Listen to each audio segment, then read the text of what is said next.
विजय कुमार आज आपके बीच में जो अपना पेपर हुआ था 27 दिसंबर 2019, एक तरीके से बोला जाए अपना CSIR दिसंबर 2 बार हुआ था। आपकी बार एक पेपर हुआ था 15 दिसंबर को, सेकंड पेपर हुआ था 27 दिसंबर को। कब हुआ था? फर्स्ट पेपर की बात करें हम, जो कि 15 दिसंबर को हुआ था, सेकंड हुआ था 27 दिसंबर को।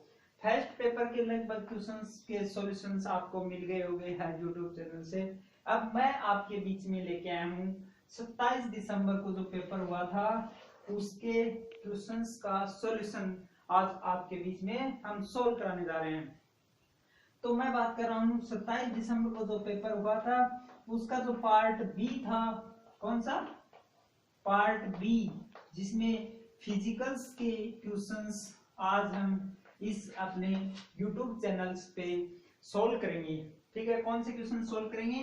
पार्ट बी के फिजिकल केमिस्ट्री से जो भी प्रॉब्लम डाउट्स आई हुई थी वो आज हम सोल्व करने वाले हैं अपने इस YouTube चैनल्स पे। ठीक है, तो सबसे पहले मैं प्रॉब्लम्स लेके आया हूँ, आपको इतना इंट्रोडक्शन कर दिया। फर्स्ट क्वेश्चंस की बात करते हैं हम अब आपके बीच में। फर्स्ट क्वेश्चन बात करते हैं, मेरे पेपर में फर्स्ट क्वेश्चन था जो कि अपना फिजिकल केमिस्ट्री का सॉलिड स्टेट से क्वेश्चन था, ब्रेग इक्वेशन से। तो हम बात करते हैं इन ए क्यूबिक क्रिस्टल, किसकी, कौन सी क्रिस्टल की बात कर रहा है? Cubic crystal. What will be the interplanar distance? 1 1 planes, आपको प्लेन्स दे रखी है 1 1 1 प्लेन्स दे रखी है, और उसमें कौन सा ऑर्डर दे रखा है? फर्स्ट ऑर्डर रिफ्लेक्शन दे रखा है। और यहाँ पे देखना 2 थीटा का मान दे रखा है कितना? 60 डिग्री। और यहाँ पे आपको लेमडा दे रखा है, वेवलेंथ क्या दे रखा है? वेवलेंथ। तो सबसे पहले हम क्वेश्चंस में देखते हैं कि आपको क्वेश्चन में पूछा क्या गया है। तो क्वेश्चन में पूछा गया है इंटरप्लेनर डिस्टेंस। तो ऐसा आपको फॉर्मूला पुट करना है। तो हम ब्रेग इक्वेशन से बात करें तो अपना ब्रेग इक्वेशन होता है 2d sin थीटा बराबर n लेमडा। ठीक है, एक तो ये होता है अपना कि जहां पे अपने पास इंटरप्लेनर डिस्टेंस आती है निकालने के लिए। एक फॉर्मूला होता है अपना d बराबर a upon under root h square k square l square. ये h के l होती हैं अपनी इंटरप्लेनर जो प्लेन्स होते हैं उसका मान होता है h के l। अब यहाँ पे इस फॉर्मूले को आप यूज नहीं कर सकते क्योंकि यहाँ पे a नहीं है अपने पास। a होती है एजेस डिस्टेंस। क्या होती है? Edges distance. तो अपने पास क्या है इस क्वेश्चन में? अपने पास थीटा है, लेमडा है, n है। n क्या होता है? जो ऑर्डर्स यूज करते हैं हम रिफ्लेक्शन में वो अपना n होता है, और थीटा दे रखा है। थीटा एंगल्स होता है, जो भी अपनी वेव होती हैं उनके बीच में रिफ्लेक्ट होती है वेव दूसरी, तो वहां जो एंगल्स बनता है उसको हम क्या लिखते हैं? लेते हैं थीटा लेते हैं। तो हम ऊपर वाला फॉर्मूला यूज करेंगे 2d sin थीटा बराबर n लेमडा। यहाँ पे 2d हमें क्या करना है? फाइंड आउट करना है, और sin थीटा, थीटा की वैल्यू अब क्या पुट करेंगे? कई बार लोगों से गलती में क्या होता है 60 पुट कर देते हैं, पर हमें क्या दे रखा है? 2 थीटा बराबर 60 डिग्री। क्या दे रखा है? 2 थीटा बराबर 60 डिग्री। अब हम यहाँ से थीटा निकालेंगे तो क्या जाएगा? 30 डिग्री। क्या जाएगा? 30। तो यहाँ पे क्या जाएगा? साइन 30। n का मान क्या जाएगा? 1, और लैम्डा का मान 1.54 एंगस्ट्रॉम। कौन सा जाएगा? 1.54 एंगस्ट्रॉम। अब यहां से मैं 2d sin 30 का मान कितना होता है? 1/2। अब sin 30 का मान हम लर्न कर लीजिए, 1/2 होता है इक्वल टू 1 इंटू 1.54 एंगस्ट्रॉम। अब यहां से 2 से 2 क्या कैंसिल आउट हो जाएगा, तो अपना d बराबर क्या जाएगा? 1.54 एंगस्ट्रॉम। अपना यहाँ पे ऑप्शन नंबर 2 राइट हो जाएगा। कौन सा हो जाएगा? ऑप्शन नंबर 2 राइट हो जाएगा। अब हम नेक्स्ट प्रॉब्लम देखते हैं। अब हम नेक्स्ट प्रॉब्लम की बात करते हैं, जो कि प्रॉब्लम्स है अपनी इलेक्ट्रोकेमिस्ट्री में हम पढ़ते हैं प्रॉब्लम्स। क्या दे रखा है? Which of the following aqueous solution will have the lowest ionic activity coefficient. आपको क्या पूछा गया है? मीन आयनिक एक्टिविटी कोएफिशिएंट। क्या पूछा है? मीन आयनिक एक्टिवेशन पूछा है, क्या पूछा है, लोवेस्ट आयनिक एक्टिविटी कोफिशिएंट। अब यहाँ पे आपको 4 ऑप्शन दे रखे हैं और यहाँ पे मोबिलिटी दे रखी है 1 मिलीमोल Kg इनवर्स NaCl दे रखा है और 5 मिलीमोल Kg इनवर्स NaCl दे रखा है और MgCl2 दे रखा है और 5 मिलीमोल Kg इनवर्स MgCl2 दे रखा है। तो सबसे पहले ऐसा क्वेश्चन आने के पहले हम क्या करेंगे, जो आयनिक एक्टिविटी कोफिशिएंट का अपना फॉर्मूला होता है वो डायरेक्ट याद रखें, log गामा प्लस माइनस बराबर minus a Z1 Z2 under root I। अब यहाँ पे आपने बताएंगे log क्या है, गामा क्या है, अपना गामा है अपना आयनिक एक्टिविटी कोफिशिएंट, a क्या है जो अपना आयनिक एक्टिविटी कोफिशिएंट है उसका कांस्टेंट, जिसकी बात करें एट 25 डिग्री की पे बात करते हैं, जो अपना 25 डिग्री सेल्सियस की बात होती है वहां पे a का मान 0.509 होता है, कितना 0.509, और Z1 होता है चार्ज ऑफ केटाइन, Z2 होता है चार्ज ऑफ एनाइन। जैसे हम एग्जांपल के तौर पे इसी NaCl को ले रहे हैं तो NaCl को हम तोड़ेंगे तो क्या हो जाएगा Na प्लस Cl माइनस। तो यहाँ पे जो आपका चार्ज ऑफ केटाइन है वो है +1, चार्ज ऑफ एनाइन यहाँ पे -1 है। अब यहाँ पे अंडरूट I होता है अपना आयनिक स्ट्रेंथ, क्या होता है आयनिक स्ट्रेंथ, ठीक है। अब यहाँ से जब आयनिक स्ट्रेंथ निकालते हैं तो उसका फॉर्मूला लर्न कर लीजिए, ये होता है 1/2 समेशन MiZi का स्क्वायर। Mi होता है मोबिलिटी ऑफ केटाइंस एनाइंस और Zi होता है चार्ज ऑफ केटाइंस या एनाइंस, जिसके लिए पहले केटाइंस के लिए लिख लेंगे, एनाइंस के लिए लिख लेंगे। अब हम इस क्वेश्चंस पे बात करते हैं। तो क्वेश्चंस की बात करें, अब हमें पूछा है लोवेस्ट, तो यहाँ से Z1 Z2 का जो मल्टीपल ज्यादा आएगा उसके लिए log गामा क्या होगा, कम होगा। क्यों होगा, क्योंकि यहाँ पे नेगेटिव साइन है, नेगेटिव का जब हम एंटी लॉग लेते हैं तो वो 10 की पावर में चला जाता है, तो उसका मान उतना ही लोवेस्ट होगा। तो यहाँ पे सबसे पहले हम बात करें केटाइंस की, तो इसके लिए जो केटाइन चार्ज आएगा +1 और -1, और MgCl3 की बात करें तो इस पे चार्ज की बात करते हैं Mg +2 और 2Cl-। यहाँ पे जो केटाइन चार्ज वो 2 है, एनाइन चार्ज -1 है, तो इनका जो मल्टीपल होगा MgCl2 का वो क्या होगा, ज्यादा होगा, और NaCl का क्या होगा, कम होगा। तो इसका ज्यादा होगा तो इसके लिए गामा की वैल्यू क्या होगी, कम होगी। तो अपना 2 ऑप्शन यहाँ पे कैंसिल आउट हो जाते हैं, 1 और 2, ठीक है। नेक्स्ट बात है जो अंडरूट आई है वो log गामा की क्या है, माइनस साइन के डायरेक्टली प्रोपोर्शनल है। तो यहाँ पे जिसका I का मान ज्यादा होगा तो I का फॉर्मूला मैंने अभी बताया है समेशन 1/2 MiZi²। अब इसको 2 पार्ट में लिख रहा हूँ, 1 केटाइन या एनाइन, तो इसको क्या कर सकते हैं 1/2 M1Z1² M2Z2², ठीक है। ये केटाइन का चार्ज हो गया Z1 और ये एनाइन का चार्ज हो गया, ये मोलिलिटी ऑफ केटाइन, ये मोलिलिटी ऑफ एनाइन। तो NaCl तो अब और MgCl2, NaCl का तो अभी निकालना नहीं है क्योंकि उनके ऑप्शन कैंसिल हो गए, तो आपको निकालना है MgCl2 का। अब जिसके लिए M का मान ज्यादा होगा उसके लिए I का मान क्या होगा, ज्यादा होगा, और I ज्यादा होगा तो उसके लिए log गामा प्लस माइनस क्या होगा, कम होगा। तो इसके लिए अपना ऑप्शन राइट कौन सा हो जाएगा, 4 नंबर। इसके लिए अपनी जो लोवेस्ट आयनिक एक्टिविटी कोएफिशिएंट किसके लिए होगा, 5 मिलीमोल Kg इनवर्स MgCl2। और सबसे हाईएस्ट की बात करते हैं, हाईएस्ट यहाँ पे तो वो होगा अपना ऑप्शन नंबर फर्स्ट। कौन सा होगा, ऑप्शन नंबर फर्स्ट। अब हम थर्ड प्रॉब्लम की बात करते हैं।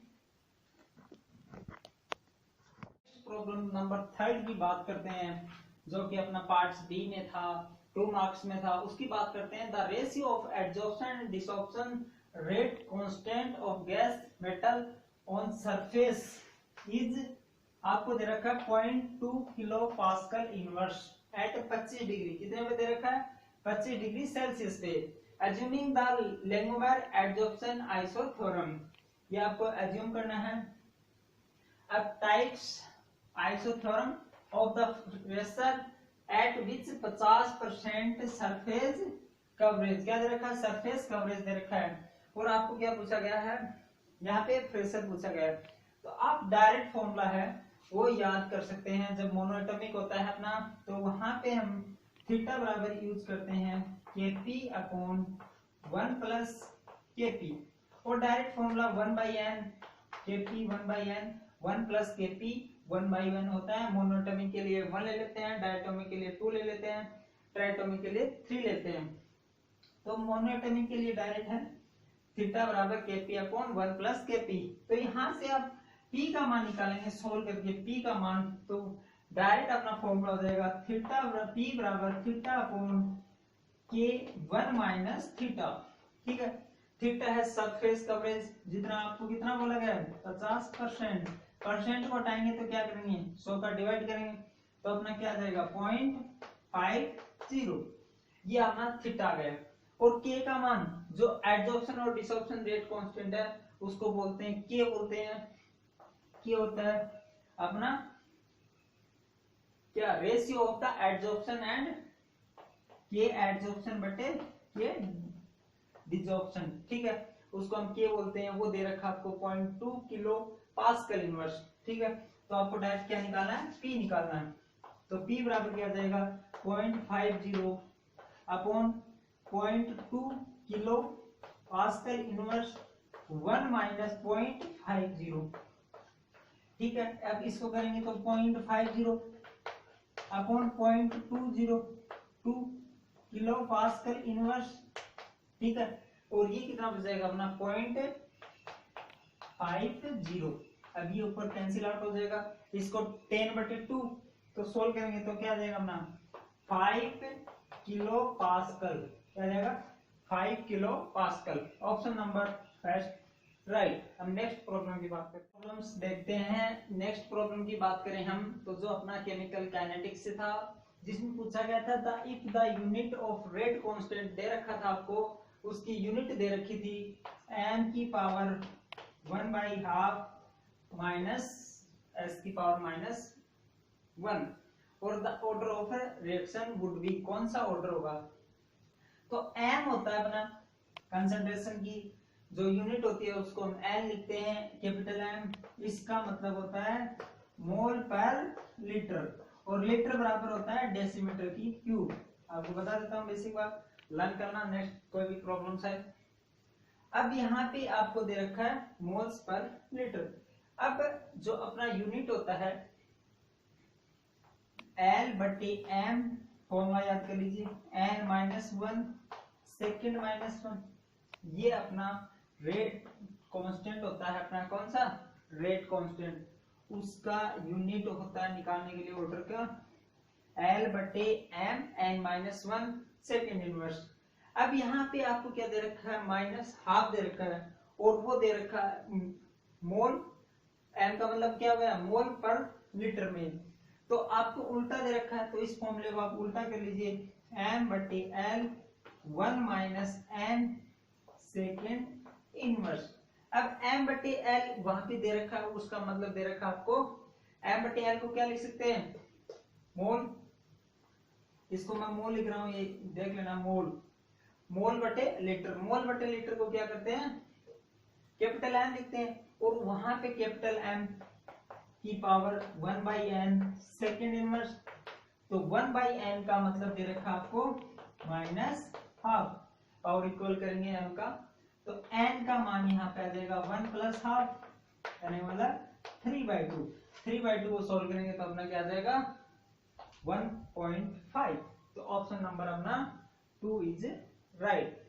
अब नेक्स्ट प्रॉब्लम जो अपनी कार्बन 13 MR से थी, स्ट्रक्चर दे रखा था जिसमें सिग्नल्स पूछा गया था कार्बन 13 NMR से, उसमें कार्बन 13 के सिग्नल्स पूछे गए थे।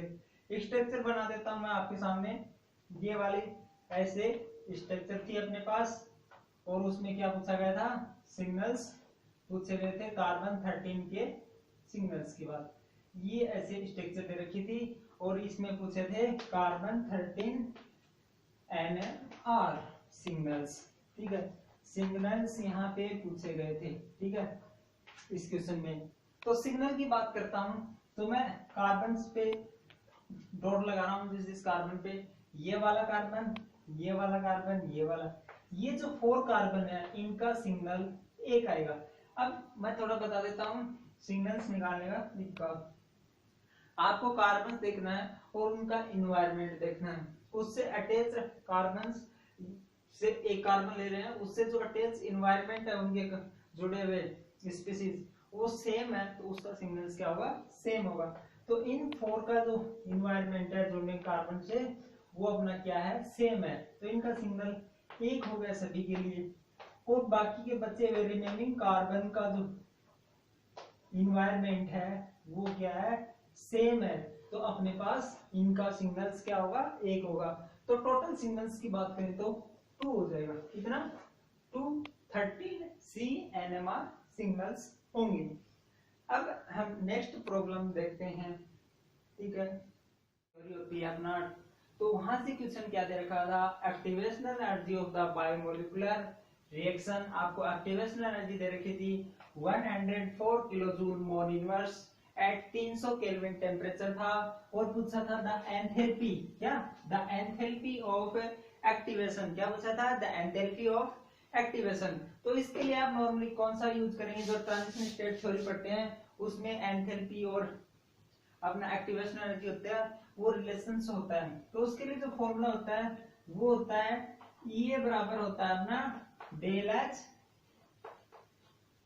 प्लस 1 माइनस डेल एन जी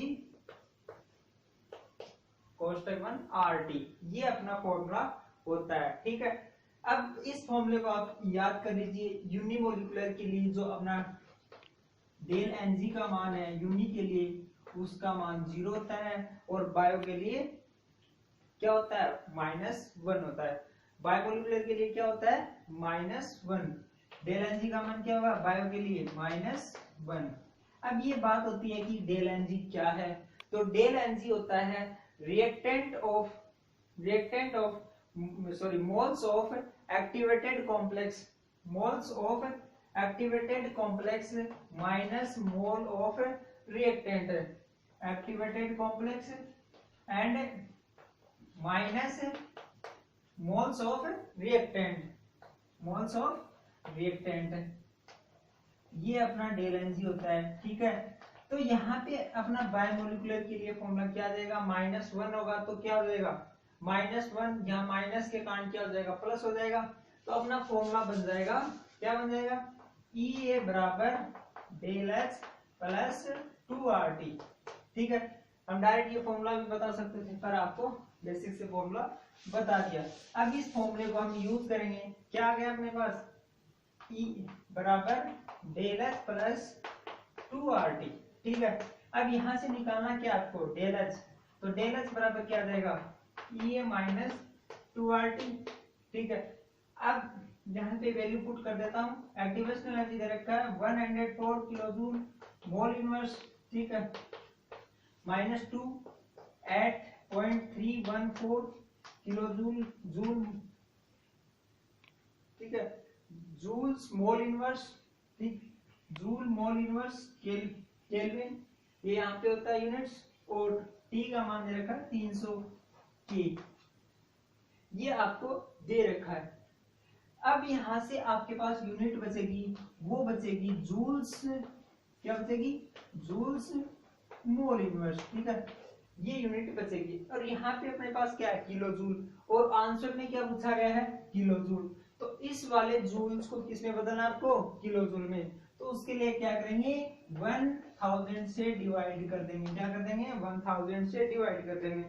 फर्दर इसको सोल्व करेंगे तो अपना क्या आ जाएगा, 104 किलोजूल मोल इनवर्स माइनस ये वाला सोल्व करेंगे तो ये आ जाएगा अपना 4.98 किलोजूल मोल इनवर्स, ये यहां से आ जाएगा। अब इसमें से नेगेटिव करेंगे तो अपना आ जाएगा 99.1 किलोजूल मोल इनवर्स। अब आपको क्लोजेस्ट वैल्यू पूछी गई है तो आंसर क्या जाएगा 99। Option number B is right. हम नेक्स्ट प्रॉब्लम करते हैं, क्वांटम से प्रॉब्लम करते हैं। As a shown in the figure below, a particles incident on the barrier from the left in wave function regions 1/3। ये आपको कोई रीजन दे रखा है, ठीक है, 1 सेकेंड 3rd, 3 रीजन दे रखे हैं। अब अपना कोई पार्टिकल्स लेते हैं तो उसको हम स्टार्टिंग में पार्टिकल्स लेते हैं तो उसकी मोशन क्या होती है, ज्यादा होती है। उसकी मोशन क्या होती है, ज्यादा होती है। जब उसको हम पोटेंशियल से गुजार देते हैं जब हम उसको पोटेंशियल से गुजार देते हैं तो उसकी जो पोटेंशियल गुजारने के बाद में जो मोशन होगी वेव फंक्शन की, तो उसकी जो मोशन क्या होगी, कम हो जाएगी, या उसके बराबर भी हो सकती है मोशन, या उससे कम भी हो सकती है। वो डिपेंड करता है कि आपने उस पे पोटेंशियल पार्ट में कितना लगा रखा है, कैसा लगा रखा है, तो उसके बीच में इस पे डिपेंड होती है। तो उससे आपको पता चलता है जो अपना यहाँ पे कांस्टेंट होता है उसका मान क्या होता है, ज्यादा होता है किसके बजाय, थर्ड वाले पार्ट से। पर ये भी है कि जब अपना बीच का जो पोटेंशियल मैटर पोटेंशियल कर रहे हैं, फील्ड कर रहे हैं, वो अपना ज्यादा अच्छा नहीं है, तो उस टाइम अपना A1 है वो A2 के बराबर भी हो सकता है। K की बात करें तो जो अपना इस कांस्टेंट होता है K, और उसका मान K बराबर होता है 2me अपॉन h की पावर हाफ, ये अपना K होता है, ठीक है। तो इसकी बात करें तो K बराबर होता है 2me h की पावर हाफ। क्षेत्र फील्ड अपना फर्स्ट एंड थर्ड में K का मान ये होता है, तो फर्स्ट और थर्ड के लिए जो K का मान है वो इक्वल होता है। सेकंड में जो K का मान होता है वो होता है K बराबर 2mv minus e upon h की पावर हाफ। तो v माइनस e, v होता है अपना पोटेंशियल फील्ड पोल जो हम पोटेंशियल फील्ड लगाते हैं, और e होता है एनर्जी। तो पोटेंशियल का मान ज्यादा होता है तो ये v माइनस e भी क्या होता है, पॉजिटिव होता है। तो ये हम जो भी पढ़ते हैं वो टलिंग थ्योरम से पढ़ते हैं। जो मैं बता देता हूँ, क्वांटम है, फिजिकल केमिस्ट्री पढ़ना है आपको तो 2 बुक रेफर कीजिए, एक तो पूर्वी Sharma Pathania, second books Atkins, बहुत अच्छी बुक्स हैं। तो बता देता हूँ, फील्ड फर्स्ट और थर्ड क्या बराबर भी हो सकता है, और ए क्या होता है, बड़ा भी होता है कांस्टेंट। तो इसमें ऑप्शन नंबर अपना फर्स्ट ही राइट होगा। ऑप्शन नंबर यहाँ से थर्ड और सेकंड और फोर्थ कैंसिल आउट हो जाता है। सेकंड बात K1 K2 बराबर होता है, तो 2 ऑप्शन अपने पहले कैंसिल आउट हो गए, और 2 ये ऑप्शन यहाँ से हो गया, तो ऑप्शन नंबर अपना क्या हो गया, फर्स्ट राइट हो गया। अब हम नेक्स्ट प्रॉब्लम देखते हैं जो कि क्वांटम से थी, जहाँ पे वेव फंक्शन लिखते हैं साइन, वो होता है अपना sine space into sine spin. क्या होता है, sine space into sine spin. ये अपना वेव फंक्शन लिखने का रूल होता है, स्लेट रूल्स और पाउली एक्सक्लूजन रूल से हम पढ़ते हैं, ठीक है, VSPR विविटी थ्योरम्स में। अब अपना जो साइन होता है वेव फंक्शन पूरे के लिए, वो ऑल आर अपना क्या होता है, एंटी सिमेट्रिक होना चाहिए। क्या होना चाहिए, एंटी सिमेट्रिक होना चाहिए, एसिमेट्रिक होना चाहिए। क्या होना चाहिए, एसिमेट्रिक होना चाहिए टोटल। अब यहाँ पे एक तो स्पेस लिखते हैं और एक स्पिन लिखते हैं। स्पिन के लिए जो वेव फंक्शन यूज करते हैं वो अल्फा बीटा यूज करते हैं, और स्पेस के लिए यूज करते हैं वो क्या यूज करते हैं, जो ऑर्बिटल्स होते हैं VBT से, वो हम स्पेस से लिखते हैं। अब यहाँ बात करते हैं जो स्पेस होता है अपना, तो वहां 2 इलेक्ट्रॉन्स की बात होती है, लास्ट में जो VBT लगती है इलेक्ट्रॉन्स पे, अनपेड इलेक्ट्रॉन्स पे, वो हमेशा क्या होना चाहिए, सिमेट्रिक होना चाहिए, और ये वाला क्या होना चाहिए, एसिमेट्रिक। वो हम पढ़ते हैं बोसॉन्स में। फर्मियंस में यदि अनपेड इलेक्ट्रॉन संख्या ओड नंबर में है तो वहां अपना ये स्पेस वाला क्या होना चाहिए, एंटी सिमेट्रिक होना चाहिए, एसिमेट्रिक होना चाहिए, और स्पिन वाला सिमेट्रिक होना चाहिए। ऑल आर अपना क्या होना चाहिए, एसिमेट्रिक होना चाहिए। क्या होना चाहिए, एसिमेट्रिक। अब यहाँ पे हम बात करते हैं टोटल मल्टीपल, जहाँ पे बीच में माइनस का साइन आता है वो क्या होता है एसिमेट्रिक, और पॉजिटिव होता है वो क्या होता है सिमेट्रिक। अब इसमें बात करते हैं, ये अपना क्या है सिमेट्रिक, और ये क्या है सिमेट्रिक। अब टोटल वेव फंक्शन सिमेट्रिक को सिमेट्रिक से मल्टीप्लाई किया तो क्या आ गया सिमेट्रिक। तो ये अपना ऑप्शन नंबर इनकरेक्ट। अब इसी तरह ऑप्शन नंबर 4 की बात करेंगे, ठीक है। ऑप्शन नंबर 4 में यही कहानी हो रही है ऑप्शन नंबर 4 में। तो ऑप्शन नंबर 4 की बात करें हम, तो ऑप्शन नंबर 4 में क्या हो रहा है अपना, ऑप्शन नंबर 4 की बात करते हैं हम, तो 4 में अपना क्या हो रहा है माइनस, और ये वाला भी क्या है माइनस हो रहा है यहाँ पे, ठीक है। ये टोटल्स अपना क्या हो रहा है माइनस हो रहा है। अब ऑप्शन नंबर थर्ड और सेकंड की बात करते हैं, थर्ड और सेकंड में बात करते हैं, तो यहाँ पे नेगेटिव साइन है और यहाँ पे क्या है नेगेटिव है। एक अपना एसिमेट्रिक है, क्या है एसिमेट्रिक, और ये वाला क्या है सिमेट्रिक, ये एसिमेट्रिक, ये एसिमेट्रिक, ये सिमेट्रिक। तो इन दोनों का जो टोटल वेव फंक्शन आएगा वो क्या आएगा एसिमेट्रिक। और फोर्थ वाले में क्या रहा है एसिमेट्रिक इनटू एसिमेट्रिक, तो अपना सिमेट्रिक हो जाता है। तो दोनों एसिमेट्रिक नहीं आने चाहिए, एक सिमेट्रिक होना चाहिए और दूसरा क्या होना चाहिए एसिमेट्रिक होना चाहिए, और ऑल आर वेव फंक्शन क्या होना चाहिए एसिमेट्रिक। अब इसमें बात करते हैं थर्ड और फोर्थ, थर्ड सॉरी सेकंड और थर्ड में। अब ये वाला अपना 2 इलेक्ट्रॉन्स के लिए क्या होना चाहिए हमेशा क्या होना चाहिए सिमेट्रिक, क्या होना चाहिए सिमेट्रिक। और ये कौन सा बच गया बी अनसिमेट्रिक, और इसमें ये क्या आ गया अनसिमेट्रिक आ गया, क्योंकि हम स्पेस पार्ट क्या लिखते हैं सिमेट्रिक। तो अपना ऑप्शन नंबर कौन सा राइट हो जाएगा 2 वाला राइट हो जाएगा, थर्ड वाला रॉन्ग हो जाएगा, क्योंकि ये अपना क्या दे रखा है एसिमेट्रिक दे रखा है। अब जो नेक्स्ट प्रॉब्लम थी वो अपना एक दे रखा था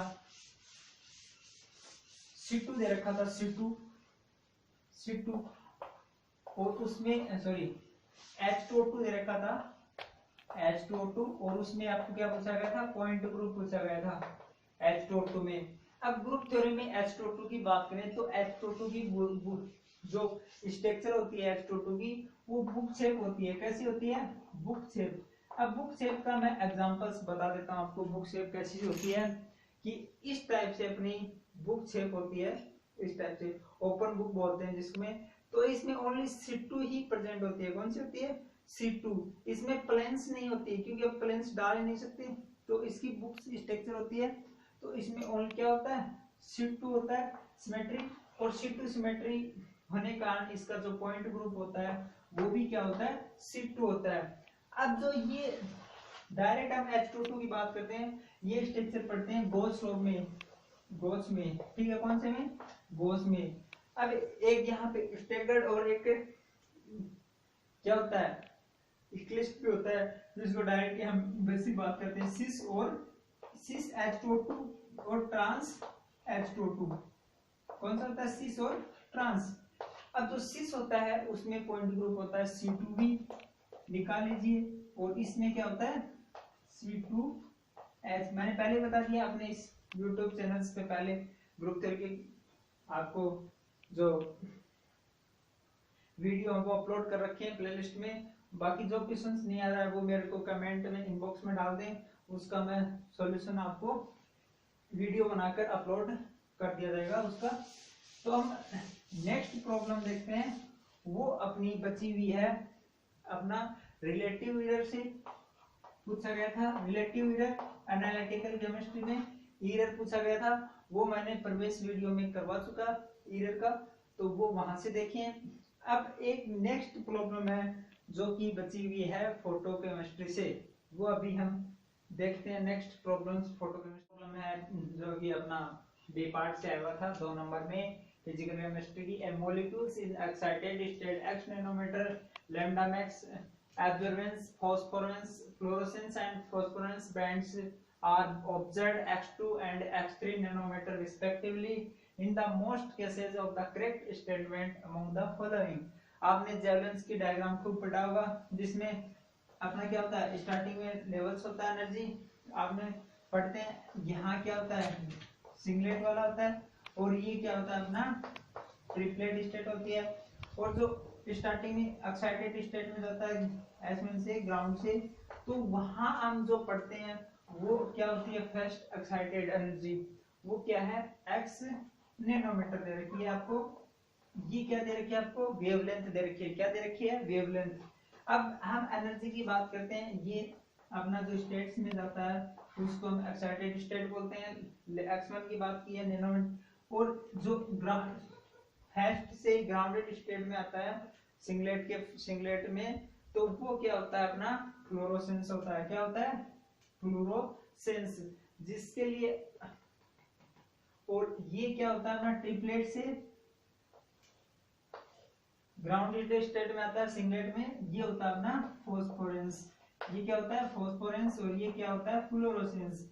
अब जो ये हम पढ़ रहे हैं ये है एनर्जी डायग्राम। क्या है एनर्जी डायग्राम। अब यहाँ से एनर्जी है वो वेवलेंथ का क्या होता है इनडायरेक्टली प्रोपोर्शनल होता है। E बराबर h में होता है, न्यू को क्या लिख सकते हैं यहाँ पे c अपॉन लैम्डा, तो 1 अपॉन लैम्डा इनडायरेक्टली प्रोपोर्शनल हो गया। अब देख लीजिए किसके लिए एनर्जी का मान ज्यादा है, x1 ज्यादा है, फिर कौन सा है x2 ज्यादा है, फिर कौन सा है x3। तो वेवलेंथ सबसे कम किसमें होगी x1 में, और सबसे ज्यादा किसमें होगी वेवलेंथ मैक्सिमम तो x3 में। तो जो अपना ऑर्डर है वो क्या हो जाएगा x3 फिर x2 फिर x1, डिसेंडिंग ऑर्डर हो जाएगा। तो ऑप्शन नंबर अपना राइट हो जाएगा, यहाँ पे थर्ड नंबर राइट हो जाएगा। हमने आज अपने YouTube चैनल्स पे जो बी पार्ट्स में फिजिकल केमिस्ट्री की प्रॉब्लम्स थी वो आज हम इस क्लास में पूरा सोल्व कर लिया। अब नेक्स्ट क्लास में हम इनऑर्गेनिक की जो पार्ट्स बी से आई हुई थी प्रॉब्लम सोल्व करेंगे। तो कृपया मेरे इस YouTube चैनल्स को लाइक करें, सब्सक्राइब करें, ये प्रॉब्लम ज्यादा से ज्यादा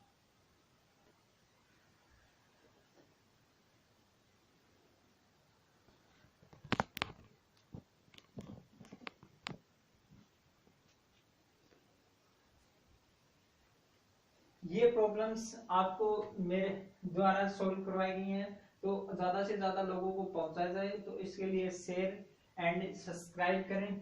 thank you, bye, next class में मिलते हैं हम।